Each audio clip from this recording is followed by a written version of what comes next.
Continuando con las patologías que podemos ver a nivel pancreático, uno de los elementos que observamos que podíamos hallar eran los quistes. Y ya dijimos que esos quistes podían ser diversos. Algunos de ellos eran no neoplásicos y otros eran neoplasias quísticas.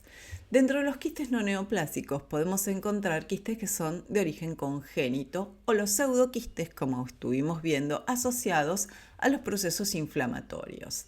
Por otro lado, las neoplasias que pueden ser quísticas, encontramos una neoplasia quística serosa, que también lo vamos a llamar cistadenoma seroso, la neoplasia quística mucinosa, la neoplasia mucinosa papilar intraductal y la neoplasia pseudopapilar sólida. Vamos a ir viendo un poquito de cada uno de estas quistes.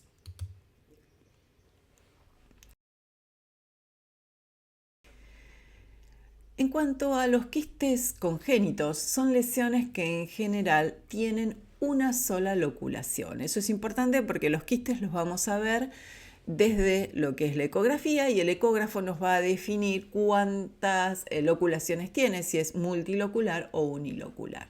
Son de origen ductal. Esos quistes tienen un revestimiento que es de tipo cuboide o plano, tienen un contenido seroso y una cápsula fibrosa. Habitualmente se encuentran como quistes esporádicos y únicos.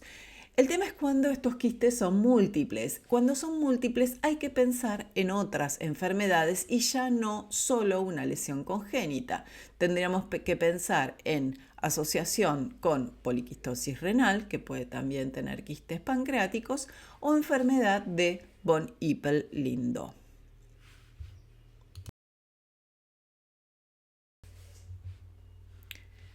Otro tipo de quiste no neoplásico son los pseudoquistes, como dijimos hoy, asociados a procesos de necrosis de postpancreatitis, tienen tamaños diversos de 2 hasta 30 centímetros, suelen ser solitarios. En su interior hay contenido necrótico y enzimático y no tienen revestimiento, por eso son pseudoquistes. Pueden complicarse con sobreinfecciones, pero también con rupturas y liberación de ese contenido al abdomen. Siempre en estos casos tenemos ese antecedente de situaciones de pancreatitis.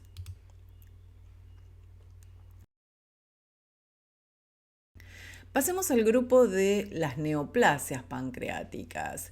Y para ver las neoplasias pancreáticas vamos a primero clasificarlas, porque ya nombramos que hay algunas neoplasias que son quísticas, pero hay otras que van a ser sólidas.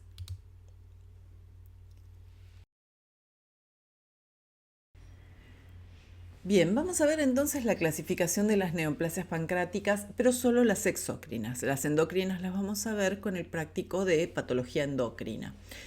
Dijimos ya que había algunas neoplasias que eran quísticas y otras que eran sólidas. Obviamente este dato lo vamos a tener por la evaluación ecográfica o de imágenes. Las neoplasias quísticas corresponden solo a un 5% de las neoplasias. La mayoría, el gran porcentaje de las neoplasias son sólidas y el 90% lo corresponden al adenocarcinoma ductal. Dentro del grupo de las neoplasias quísticas, las principales son el cistadenoma seroso o neoplasia quística serosa, que es un tumor benigno, las neoplasias quísticas mucinosas, que van desde lo benigno hasta ser precursores del adenocarcinoma, la neoplasia mucinosa papilar intraductal, que también es un precursor del adenocarcinoma.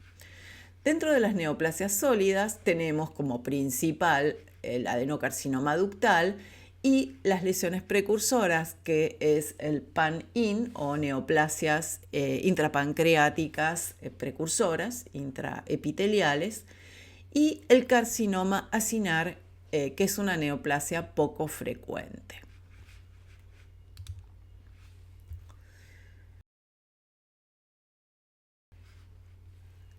Comencemos por las quísticas entonces. La neoplasia quística serosa, también llamada cistadenoma seroso, corresponde a un 25% de las neoplasias pancreáticas quísticas, ¿no? Es una lesión que va a ocurrir principalmente en mujeres en edades de entre 60 y 70 años.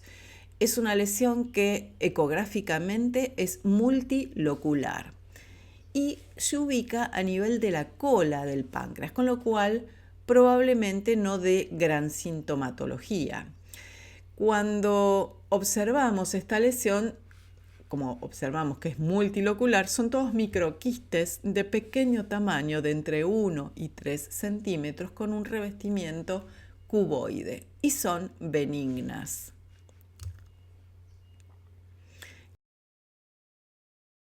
En esta imagen podemos observar la macroscopía con sus múltiples espacios quísticos y ese revestimiento de células cuboides con citoplasma claro.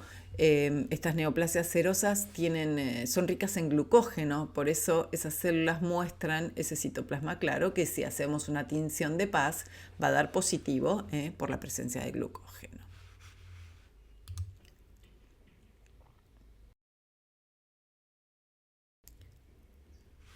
Otra de las neoplasias quísticas que nombramos es la neoplasia quística mucinosa. Corresponde a un 8% de esas neoplasias quísticas pancreáticas. También se observa en la mujer más frecuentemente. Aquí lo que observamos en general que son quistes de mayor tamaño, que están revestidos por un epitelio ahora que es mucosecretor columnar, pero alrededor de esos quistes hay un estroma de tipo ovárico que si nosotros hacemos inmunistoquímica puede llegar a tener receptores de estrógeno y de progesterona. Estas lesiones, al igual que la anterior, también se encuentran en la cola del páncreas, pero son de mayor tamaño, llegan a tener 10 centímetros. Lo que se observa es que no hay una comunicación con los conductos. Se considera que son preneoplásicas, sobre todo lo que se ha observado es que tienen esas células alteraciones en el KRAS, uno de los genes muy característicos, una alteración, una mutación muy característica del adenocarcinoma de páncreas, son de las alteraciones iniciales, pero también pueden verse alteraciones en el P53 y en el RNF43, también asociado a los cánceres de colon.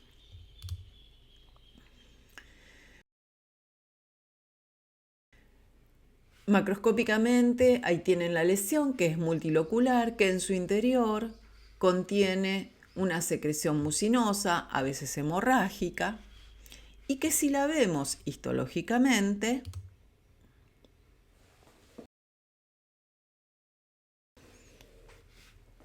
vamos a encontrar que tiene un revestimiento, como decíamos hoy, columnar, mucinoso, con su citoplasma relleno de mucina y sus núcleos basales y un estroma de tipo ovárico.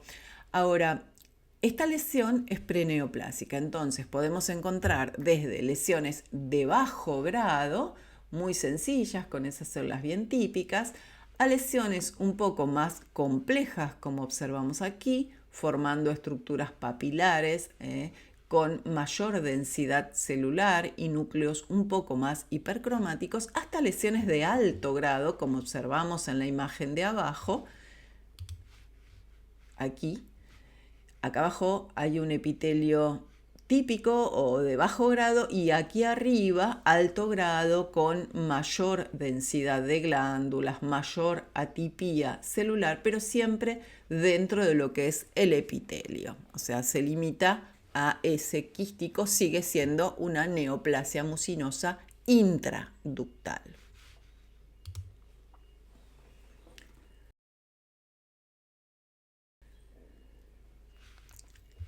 El otro quiste o la otra neoplasia quística era la neoplasia mucinosa papilar intraductal.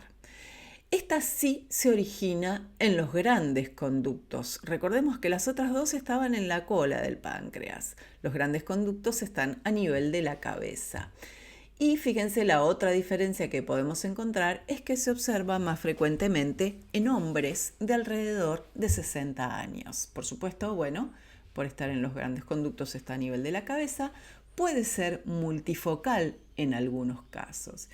Y lo que se observa es que hay una proliferación de tipo papilar dentro de un conducto que se haya dilatado. Y esas papilas están secretando mucina. Es preneoplásico, también se observan alteraciones en el CARRAS, en el GNAS, TP53, en el SMAD4, RNF43, como habíamos visto también en la lesión anterior. Como decíamos recién en la macroscopía, lo que observamos en ese conducto dilatado, con gran aumento, lo estamos viendo por supuesto, son estas papilas que están dentro de ese conducto. En general tiene más o menos 1 centímetro de diámetro y esto se puede ver desde la ecografía, o sea, esa dilatación con una lesión interna lo podemos detectar ecográficamente.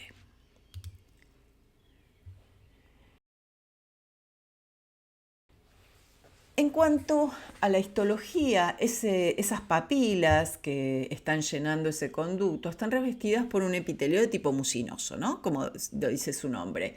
Acá tenemos la imagen, digamos, microscópica, pero con menor aumento de las papilas en el interior de ese conducto. Lo que podemos observar es que esas papilas están revestidas por un epitelio mucosecretor que puede ser, como vemos en la imagen esta de arriba, de tipo gástrico, que en general son de bajo grado, son la mayoría de ellas, o de tipo intestinal, como lo vemos acá abajo, que parecen vellosidades intestinales, o también podría ser pancreatobiliar. En el caso tanto intestinal como pancreatobiliar son de alto grado, con mayor probabilidad de transformación, por supuesto.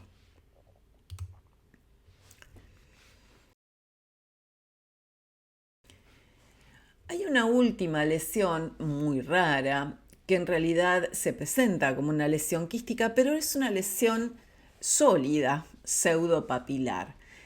El hecho de que, se ven mujeres jóvenes, esa lesión, esa quistificación en realidad se produce porque hay mucha necrosis.